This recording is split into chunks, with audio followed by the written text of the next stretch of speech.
Donc,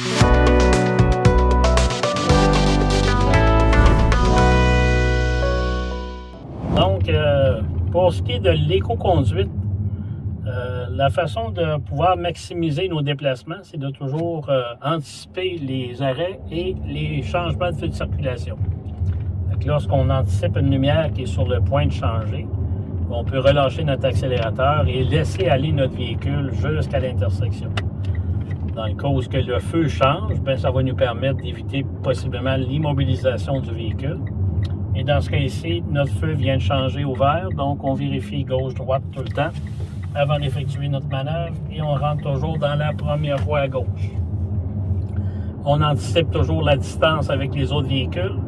Lorsque vous êtes en ville, c'est un minimum de 4 secondes d'intervalle avec le véhicule qui nous précède.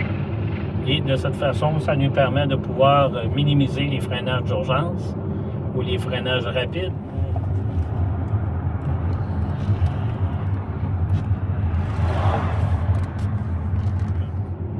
Donc, on anticipe au loin, on a un feu qui est vert, en arrière, on a des véhicules qui nous suivent et à laquelle des voitures viennent de tourner à l'intersection. On a la voie centrale qui effectue uniquement le virage à gauche. Le feu vient changer, on lâche tout de suite l'accélérateur et on va faire un freinage en douceur. Fait qu'une fois immobilisé, on relève légèrement notre pédale de frein et notre voiture s'arrête en douceur. Donc, c'est une habitude qu'il faut faire. On commence à vérifier de chaque côté le feu de circulation lorsqu'il y aura un changement qui va s'effectuer. On va se préparer. Lorsque le feu devient vert, on va pouvoir repartir. Mais pour l'instant, c'est une observation dans les rétroviseurs. Toujours une observation sur les feux de circulation ainsi que les autres usagers de la route. On aperçoit face à nous, au feu de circulation rouge, juste à côté, un feu de priorité pour le service d'incendie. Donc, si toutefois le service d'incendie est appelé à se rendre sur un incendie, donc à ce moment-là, il actionne ces lumières-là et le feu de circulation va devenir vert et va demeurer vert pendant un minimum de 5 minutes. Donc, ce qui va permettre aux véhicules d'incendie de se rendre plus rapidement à une intervention qu'ils ont besoin de faire. Vérification gauche-droite, encore une fois, en partant. On regarde toujours le plus loin possible. On a une courbe qui s'approche, mais on regarde au-delà de cette courbe-là pour voir le prochain feu de circulation. Est-ce qu'il y en a un autre qui s'en vient? J'ai une voiture à ma droite qui circule sensiblement à la même hauteur. On regarde toujours loin, une observation dans les rétroviseurs. On porte attention au prochain feu de circulation ainsi que la circulation qui est en arrière. En approchant, on anticipe peut-être un changement de lumière. Pour l'instant, il n'y a rien. On maintient. On observe de chaque côté. Encore une fois, signalisation routière. On observe les panneaux qui pourraient nous interdire de tourner, faire un demi-tour. On a ici une zone de 30 km/h à cause des travaux.